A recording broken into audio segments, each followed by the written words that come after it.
Ladies and gentlemen, put your hands together and welcome Abeny Kucha.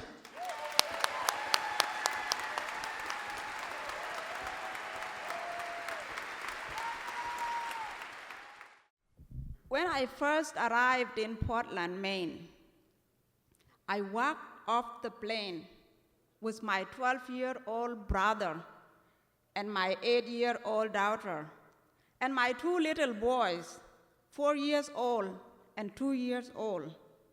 The woman from social services who met us took us directly to this room with the conveyor belt. I had never seen anything like it before. We stood there in silence, washing the bags. And she asked me, "Do you see your bag?" And I told her I didn't have a bag. Only this plastic bag I was carrying, that's all we had. And she said, "Right, okay. Well, then let's go home." And that word, home, I hadn't had a home since my village. I was born in a small village called Bor in South Sudan. We knew Africa had its troubles, but we had food and we had each other. Until one day, the spring after I graduated from high school, I was in the market getting meat for my family. Baskets were raised and people were shouting. The meat wouldn't go far, and we all wanted some.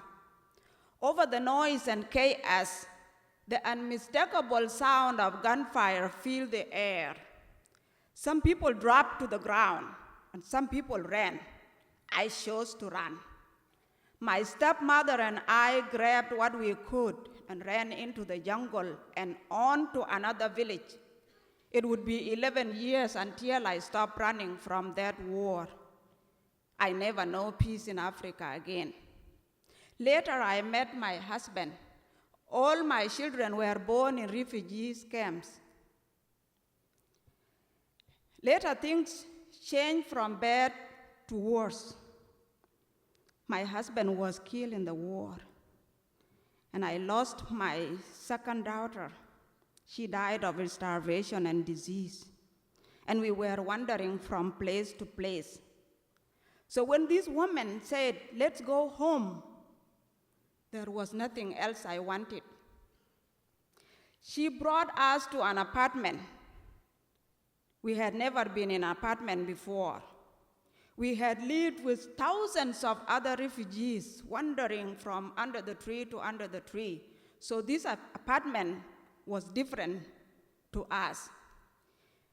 She showed us around the apartment.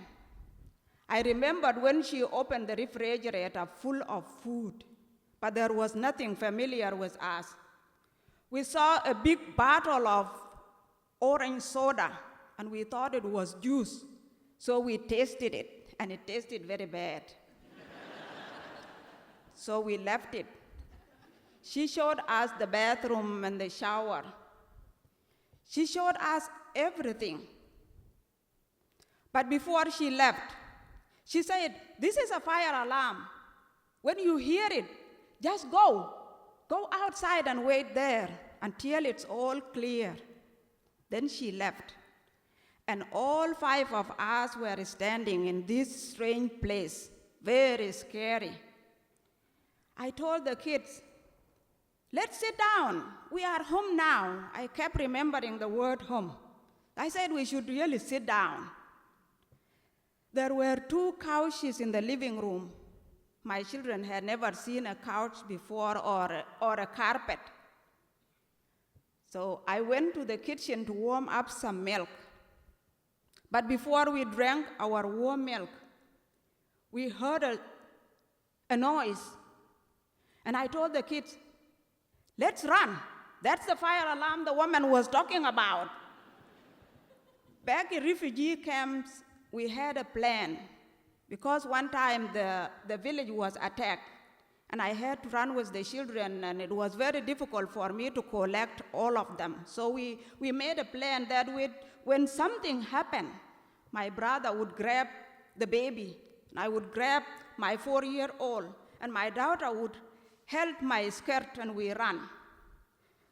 So here we were in Portland, Maine, in this apartment, hearing this noise. So we went into our plane, and my brother grabbed the baby. I grabbed my 4-year-old. My daughter held my dress, and we ran out of the apartment. We stood there. And I asked them, "Do you see the fire? Do you smell the smoke?" They said, "No."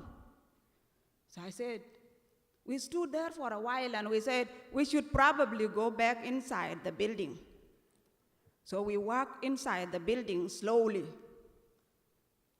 But we didn't know which one was our apartment.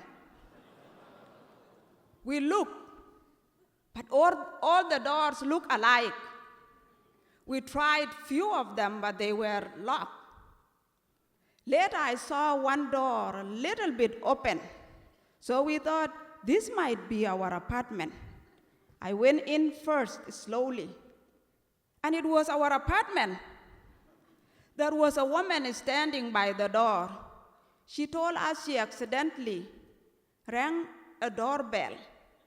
So we learned it wasn't a fire alarm at all. It was a doorbell.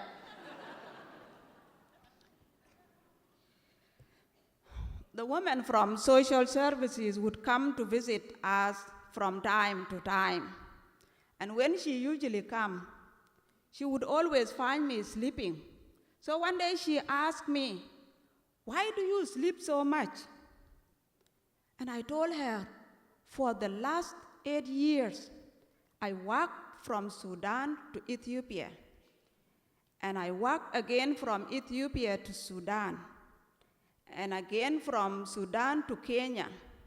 And from Kenya to the border of Somalia. I walked from under the tree to under the tree, from hunger to hunger, from gunfire to gunfire, from death to death. I walked the entire eastern continent of Eastern Africa with these children.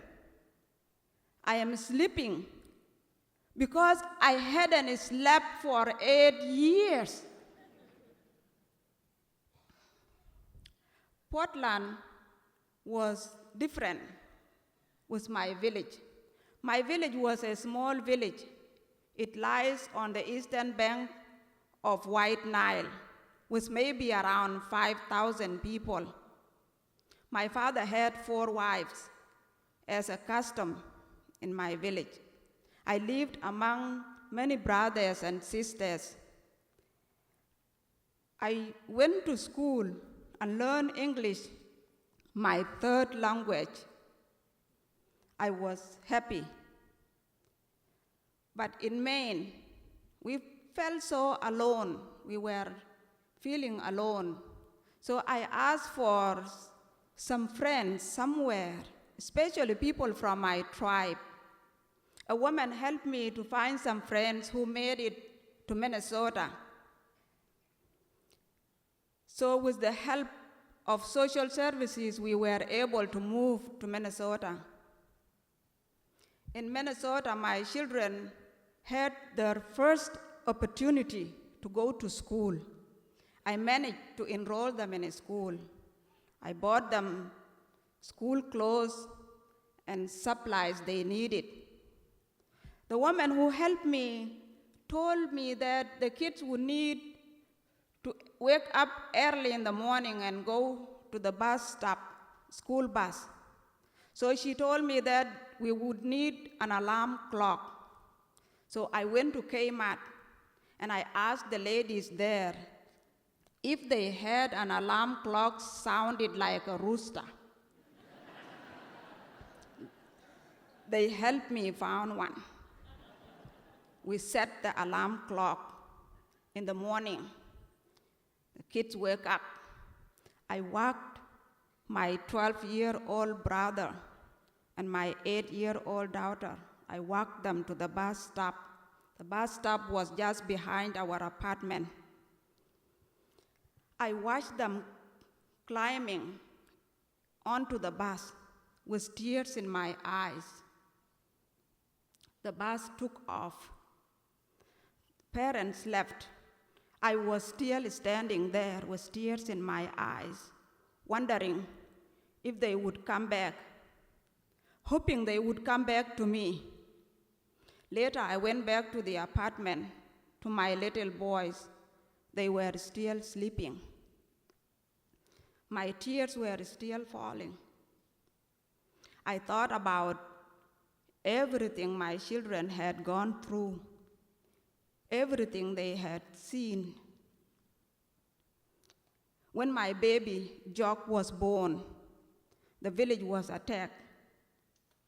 After nine hours after his birth, I was forced to live with him.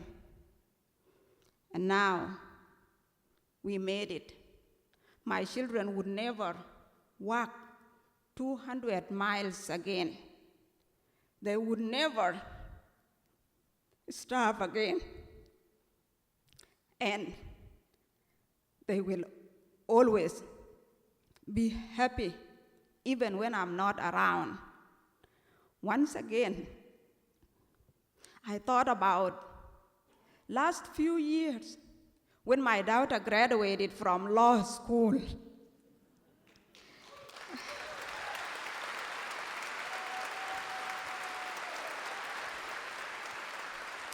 I was so proud of all my children.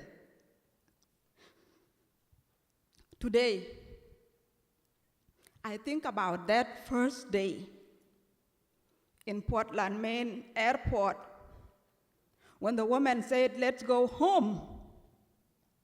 And home means hope to me. Home means I would never, ever run again. Thank you.